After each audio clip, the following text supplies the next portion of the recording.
በሻንጣችን ይዘን መግባት የምንችለው ስንት ኪሎ ነው? ሁላችሁ ስልኩ ራሱ በጌስትር እንደዚህ አድርጋ ነው ያመጣዩ። ይሄ ያልተከፈተው ነው። የከፈትናቸው ስልኮች እናንተን ለማሳየት ነው ቤተሰቦቼ። ብዙ ጊዜ እህቶቻችን የሚሸወዱት ሳውዲ የሆነ እቃ ሲገዙ ሁሉም እቃ ኦሪጂናል እንደሆነ ነው የሚያውቁት። እውነቴን ነው።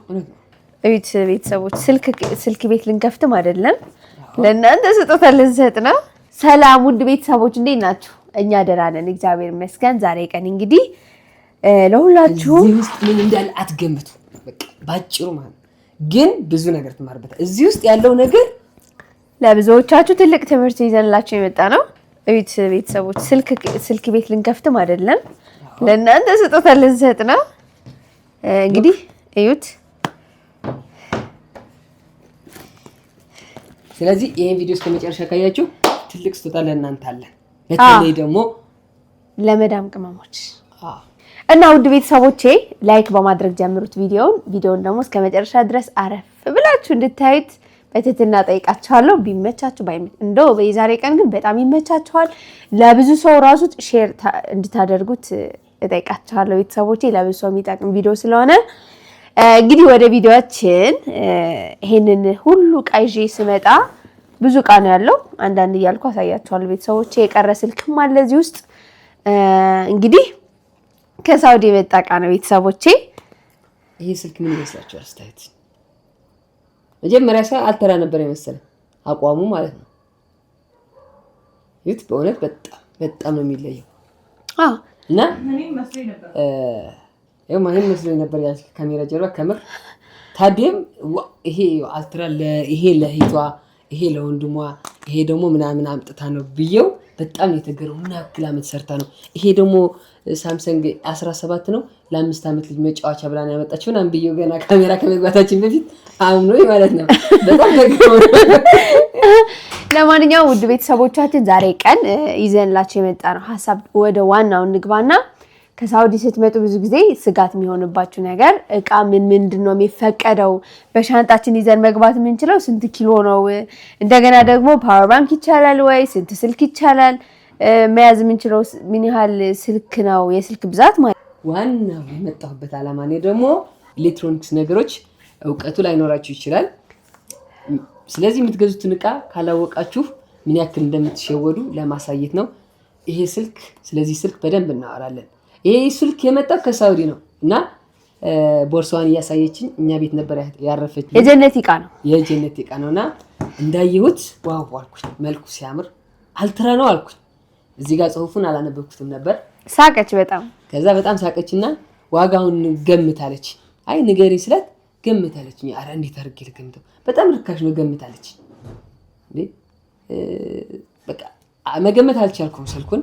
ከዛ በጣም ርካሽ ነው ስትለኝ እንዴ ይሄ ስልክ ምንድነው ብዬ ጄሚኒ ላይ ገባሁ። ወይ ደግሞ ቻትጂፒቲ እንትኖች ማለት ነው። ስለ ቻትጂፒቲ ወይም ጄሚኒ ታውቃላችሁ ብዬ ተስፋ አደርጋለሁና የስልኩን ጀርባውን ፎቶ አነሳው። ውስጡ ስቶሬጁ የስልኩ ምንነት ለቻትጂፒቲ ሰጠሁትና የገመተልኝ ዋጋ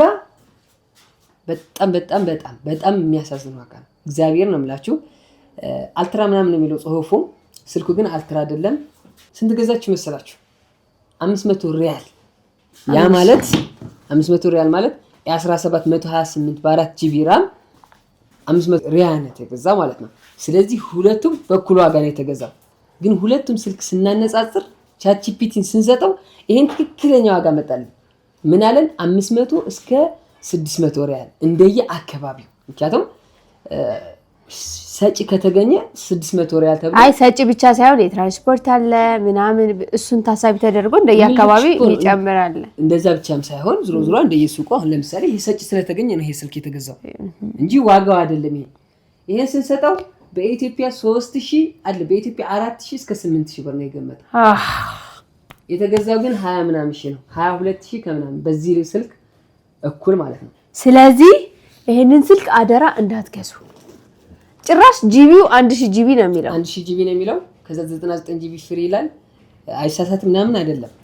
ቻትጂፒቲ በሌላ ስልክና ጄሚኒ በአይፎን ስልኬ ጠየቅኩትና መለሰልኝ። ይሄን የምታዩት ፓወር ባንክ ግን የተገዛበትን ትክክለኛ ዋጋ በሚባል ደረጃ ነው ያመጣልኝ። ገብታችኋል? ይሄን ትክክል አምጥቷል። ይሄን እንግዲህ ልብ ያለው ሸብ እንግዲህ ሌላኛው ደግሞ እኔ ልነግራችሁ የፈለኩት ትልቁ ነገር ሙላድ እዚህ ጋር የተቀመጠው የዚህ ስልክ ጉዳይ ላይ ያስረዳችሁ ነው። እኔ ደግሞ ብዙዎቻችሁ ወደ ሀገር ቤት ልትገቡ ስትሉ በጣም ያስጨንቃችሁ ነገር ምን ዕቃ ይዤ ልግባ የሚለውን ነው። እስከ 8000 የኢትዮጵያ ብር ነው የሚገባው። ስለዚህ ፕሊስ እንዴት ነው ቻትጂፒቲ የምንጠቀመው? በጣም ቀላል ነው። ቻትጂፒቲ መጠቀም እውቀት አያስፈልግም። ቻትጂፒቲ የሚል አፕሊኬሽን ታወርዳላችሁ። እዛ ውስጥ ገብታችሁ ያንን የምትገዙትን እቃ ፎቶ አንስታችሁ ይሄን ዋጋ ስንት ይሆናል ሳኡዲ ወይ ደግሞ እዚህ ቦታ በምታውቁት ቋንቋ መጠየቅ ትችላላችሁ። ዱባይ ብላችሁ ብትጠይቁት በአማርኛ ነው ብትጠይቁት ይሄ እቃ እንደዚህ ነው፣ በጣም አሪፍ እቃ ነው፣ እንደዚህ ነው ዋጋው፣ ከዚህ ግን ይሄኛው ይሻላችኋል። እዚህ ጋር መጨመር የምፈልገው ነገር ማለት ነው ብዙ ጊዜ እህቶቻችን የሚሸወዱት ሳኡዲ የሆነ እቃ ሲገዙ ሁሉም እቃ ኦሪጂናል እንደሆነ ነው የሚያውቁት። እውነቴን ነው። እና በጣም እንደምትሸወዱ እናንተ አታውቁም። ስለዚህ ቼክ ማድረጋችሁን እንዳትረሱ። በቃ እናንተ የምታውቁት የሆነ እቃ ገዛችሁ በቃ የሳኡዲ ከሆነ ኦሪጂናል ነው፣ በቃ እንደዚህ ነው ሀሳባቸው። እግዚአብሔርን ብዙ ሰው እንደዛ ነውና እየተሸወደ ነው። ስለዚህ አደራ ለእናንተ ትልቅ ትምህርት ነው። እንግዲህ እህታችን በተሳሳተችው ይሄን ቪዲዮ ሳልሰራበት አልቀርም ብዬ ነው ይዤ የመጣሁት። ካሜራው ራሱ ጅል ነው። ባይዘዌ መልክ ነው፣ በቃ መልኩ ያምራል። መልክማ ተሸውደናል። ባይዘዌ ደግሞ እንደዚህ አክስቴ ምን ተፈጠረ መሰላችሁ? ከ5 ዓመት ከ6 ዓመት በፊት ሳምሰንግ ነበሩ ነጫጭ ስልኮች፣ ሞዴላቸው ረስቻቸዋለሁና ኢትዮጵያ ውስጥ ፎርጂ ተብለው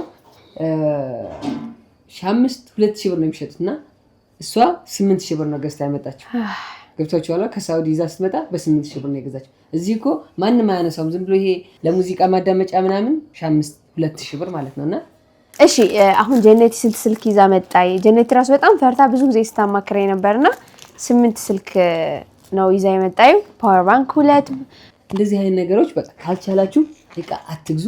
ለምሳሌ ይሄ 17 ስልክ አለ ኢትዮጵያ ማለት እዛ ማለት ዋጋ ልዩነት አለው። ግን ካወቃችሁት ስልኩ ወይ ከዚህ ሰው ከተጠቀመው ገብታችኋል። ካልሆነ ግን ይሄ ለምንም የማይሆን ስልክ ነው። እንጃ አላውቅም ስሙን፣ ከዚህ በፊትም ስልኩን አላውቀውም። ቻትጂፒቲ ነው የጠየቅኩትኝ። ከተሳሳትኩኝ አርሙኝ። ገብታችሁ ደግሞ ይሄን ስልክ ራሱ ጠይቁት። ቻትጂፒቲ እንዴት እንደጠየቅኩት ደግሞ ፎቶ አስገባላችኋለሁ። ቪዲዮ ስክሮል እያደረኩኝ ምን እንደጻፍኩለትና ምን እንደመለሰልኝ በጎን በኩል እንድታነባ አደርጋለሁ። ፕሊስ በስደት ያላችሁ እህቶቼ ይኸው 1500 ሪያል በ8 ሺህ እንኳን ብንገምተው 20 ምናምን 1500 ሪያል ስንት ሺህ ብር ነው የሚመነዘረው ታውቃላችሁ? ወደ 60 ወደ 70 ሺህ ነው አይደለ? 23 ኪሎ አንድ ሻንጣ ላይ 23 ኪሎ አንድ ሻንጣ ላይ 46 7 ደግሞ ትንሽ እሷ ውስጥ በነበረችበት ሰዓት 25ም ያለፈላቸዋል። 1500 ሪያል የ20 ምናምን ሺህ ስልክ በ8 ሺህ በውዱ ገምቼው ማለት ነው 4 እስከ 8 ሺህ ነው ያመጣልኝ። ይሄ በ8 ሺህ ሲሰባስበው 24 ሺህ ብሩን በ1500 ሪያል የ24 ሺህ ብር ዕቃ የሶስቱ የ24 ሺህ ብር ነው እንግዲህ ሶስቱ ስልክ የሚገባው ማለት ነው። ይሄ የወጣበት ግን 60 ምናምን ሺህ ነው። ይሄ ፓወር ባንክ የተገዛው 2600 ነው። ቻትጂፒቲ ስንት ገመተልኝ? ዝቅተኛ 1008 እስከ 2600። ያው ይሄ ተቀራራቢ ነው፣ ይሻላል። ምክንያቱም ያለው ዋጋ ከጊዜ ወደ ጊዜ ከሰዓት ወደ ከቀን ወደ ቀን ስለሚጨምር ከፍተኛ ሂሳቡን አመጣልን ማለት ነው። 2 ፓወር ባንክ ሁላችሁ ስልኩ ራሱ በጌስትር እንደዚህ አድርጋ ነው ያመጣዩ። ይሄ ያልተከፈተው ነው። የከፈትናቸው ስልኮች እናንተን ለማሳየት ነው ቤተሰቦቼ። ይሄ ፓወር ባንክ ነው። ይሄ ፓወር ባንክ ነው። እዚህ ጋር ማለት ፓወር ባንክ ይሄ ሁላችሁ ይሄ ራሱ እስከነ ቻርጀሩ ነው። ይሄም እስከነ ቻርጀሩ ነው። ስልኮቹ በጌስትር ነው እንደዚህ አድርጋ የጠቀለለችው። አጋጣሚ ችግር ቢፈጠር የሚለውን ሁሉ ይሄንን ሁሉ ዕቃ እዚህ ጋር ነው ይዛ የመጣኝ ከዚህ ውጭ ማለት ነው። ይሄ ስልኩ ሌላ አለ እቤት የቀረ 8 ስልክ ነው። አጠቃላይ 8 ስልክ ነው። 8 ስልክ 2 ፓወር ባንክ እንግዲህ በሻንጣ ከጀርባ በምትያዘው ነው ይዛ የመጣውና አልተፈተሸም። ብዙዎቻችሁ በጣም ያስጨንቃችኋል። ስንት ስልክ ነው የሚፈቀድልኝ የሚለው እንግዲህ መልስ አግኝታችኋል ብዬ ተስፋ አደርጋለሁ። ሌላኛው ደግሞ ስንት ኪሎ ይፈቀዳል የሚለው በቃ ይሄ ጀርባ ቦርሳችሁ አይፈተሽም። ያ ማለት ግን ህገወጥ ነገሮች ምናምን ላለመያዝ ሞክሩ እንዳትይዙ። እሱ ተውትን። ግን ስንት ስልክ ነው 2 ስልክ በላይ 5 ስልክ በላይ ይወርሳል የሚባል ነገር ይሄ ሁሉ ስልክ እዚህ ሲመጣ ይሄ ሁሉ ስልክ አይፎን ቢሆን ለራሱ ምንም አልተፈተሸችም አልፎ ነበር ማለት ነው። ማረባ መሆን አጋጣሚ ነው እንጂ ምክንያቱም አይፎን ይዛችሁ ብትመጡ እዛ የሚሸጠው ዋጋ እነዚህ በጣም ልዩነት ስላለ ታተርፉበታላችሁ። ሌላ ኩታሚቲ የማይረቡ ነገሮች ሸክፋችሁ ከምትመጡ እንደዚህ አይነት አስተውሉ፣ ስትገዙ አስተውሉ። ይሄኛው ፓወር ባንክ አሁን ለምሳሌ የሆነ ልጅ ከዚህ በፊት ወሰዱብኝ ምናምን ሲል ሰምቼው ነበርና አሁን ግን እዚህ ሻንጣ ውስጥ እንደዚህ በዚህ መልኩ መጥቷል ማለት ነው። ቤተሰቦቼ ፓወር ባንክ ይቻላል። ሲፓሲ ነው የመጣችው። ሲፓሲ አወጣጣ በህጋዊ ነው የመጣው። ከዛ እንደገና ደግሞ ስንት ኪሎ ይቻላል የሚለው ደግሞ አንድ እቺ ትንሽዬዋ ቦርሳ 7 ኪሎ እንደገና ደግሞ ሁለት ቦርሳ ደግሞ ሁለት ሻንጣ ማለት ነው 23 ኪሎ። እሷ ምን አደረገች መሰላችሁ? 23 እና አንዱ 22 አካባቢ ነበር። እቺ የምትገፋት ቦርሳ ደግሞ 10 ሆነች። 10 አካባቢ ሆና ነበር። ከዛ ምን አደረገች መሰላችሁ? 10 ኪሎ አይቻልም፣ የምትገፋው ቦርሳ 7 ኪሎ ነው የሚቻለው ስለሆነ ከዛ ውስጥ አውጥታ እዛኛው ጨመረች ማለት ነው። ስለዚህ 53 ኪሎ የሚሆን 3 አድርጋችሁ ማዘጋጀት ትችላላችሁ። ከዛ በኋላ ደግሞ ይሄ የእጅ ባትሪ በተለይ የገጠር ልጆች የሆናችሁ ለቤተሰቦቻችሁ ማምጣት ፈልጋችሁ በጣም ፈርታችሁ የተዋችሁት ማለት ነው። እዝጋ በቃ ተው ይሄንን ልክፈትላችሁ ላሳያችሁ።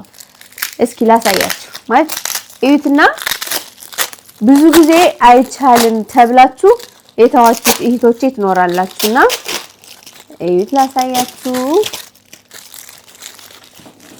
በጌስተር እንደዚህ ጠቅላ ነው ያመጣው።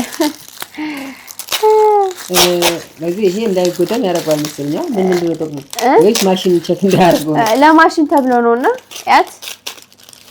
ያት ቤተሰቦቼ እቺ የእጅ ባትሪ ማምጣት ትችላላችሁ። ይሄ ለገጠር ገበሬዎች እንግዲህ ለአባቶቻችን ለወንድሞቻችን ገበሬ ላሉን እጅግ በጣም ጠቃሚ እቃ ነው። ባይዘው ይሄ ማለት ነው የርቀት ነው፣ በጣም ነው የሚያበራው። ይሄንን ባትሪ ይዛችሁ መምጣት ትችላላችሁ። ይቻላል። አያችሁት? ባትሪው ይለያል በጣም። ይሄንን ማምጣት ትችላላችሁ። እንደገና የፂም መላጫ ማምጣት ይቻላል። ሌላ ነገር ደግሞ አንዳንድ የኤሌክትሪክ እቃዎች አሁን ለምሳሌ የሽንኩርት መፍጫ፣ የጁስ መፍጫ እንደዚህ የመሳሰሉ እቃዎች ሳይበዛ አንዳንድ ከሁሉ ከሻንጣችሁ ውስጥ ማድረግ ትችላላችሁ፣ ማስገባት ትችላላችሁ፣ ይፈቀዳል። ምክንያቱም ብዙ ጊዜ ሲወራ ይሄ አይቻልም እየተባለ ብዙ ጊዜ ይወራልና ስለዚህ እንግዲህ ይሄንን ኢንፎርሜሽን ይጠቅማችኋል ብዬ ነው። ከኛ ቤት መብራት የለም ከነማሂ ቤት መጥቼ ሻንጣ ይዤ እየሰራሁላችሁ ያለሁት ይሄንን ቪዲዮ ማለት ነው። ምክንያቱም ተጓዥ ስለሆነች እሷን ነገር እሷ በመጣችበት 2 ቀን ውስጥ መብራት አልነበረም። ይሄን ቪዲዮ መስራት አልቻልንም። ብዙ የምንሰራቸው ቪዲዮዎች ነበሩ፣ አልተሳካም በመብራት ጉዳይ እና ቤተሰቦቼ። ሌላኛው ደግሞ ሻንጣችሁ አይፈተሽም፣ ቼክ አይደረግም በጭራሽ ማለት ነው። ኪሎ ብቻ ነው የሚፈተሸው፣ ሌላ ነገር ምንም ነገር የለም። በሰላም ሀገሩ ይገባል። በቃ አትስጉ ማለት ነው። ግን እንደዚህ ስላችሁ ደግሞ ብላችሁ ኮተት ምናምን አታብዙ። በጣም ያስፈልጋችሁ ነገር አድርጉ። ይሄ ቢጃማ ብቻ ደግሞ ሞልታችሁ አትምጡ። ምንም አያስፈልግም፣ ያን ያህል አይደለም። እዚህም መግዛት ትችላላችሁና የሚያስፈልጋችሁ በተለይ የኤሌክትሪክ እቃዎች ደግሞ ስትገዙ በደንብ ኳሊቲ የሆነ እቃ ብትገዙ በቃ ቅናሽ ስለሆነ እንደዚህ ልግዛ እንደዚህ ምናምን አያስፈልግም። ኳሊቲ የሆነ እቃ ገዝታችሁ መምጣት። የሚገርማችሁ ግን ማለት ነው ይሄ ቅድም ያሳያችሁ ስልክ አንድ ልትጨምር ብላ አልቆ ነው ብር አልቆባት ነው እቃ አልቆባት እዛ ሱቅ ላይ። ከዛ መመለስ አልፈለገችም፣ ከዛ በኋላ አልሄደችም። ስለዚህ አመለካከታችንን እንቀይር። እሱ ያለው ነገር ሁሉ ኦሪጂናል ነው ማለት አይደለም። ካሽ አገኘሁ ብላችሁ ደግሞ የሆነ ነገር የምታደርጉበት ሰዓት ኪሳራ ነው የሚሆነው እና ተጠንቀቁ። ወንድሞቼ እንዳስተማርናችሁ ተስፋ እናደርጋለን። በጣም ለብዙ ሰው ግን ሼር አድርጉት ቤተሰቦቼ። ብዙ ሂቶቻችን ይሄንን ቪዲዮ ይፈልጉታል። አገር መግባት የሚፈልጉ ብዙ ሂቶች ስላሉ እናንተ ደግሞ አገራችሁ በምትገቡበት ሰዓት ይሄንን ኢንፎርሜሽን ይዛችሁ ይጠቅማችኋል። በየጊዜው ደግሞ ህግ ሊቀያየር ይችላል፣ አይታወቅም። የምታደርጉትኝ እናንተ ቀድሞ የመጣ ጓደኛ ካለ ማጣራት በኋላ ማጣራት። ይሄው ስትሄዱ እስከነ ቻርጀሮቹ ነው የመጡት።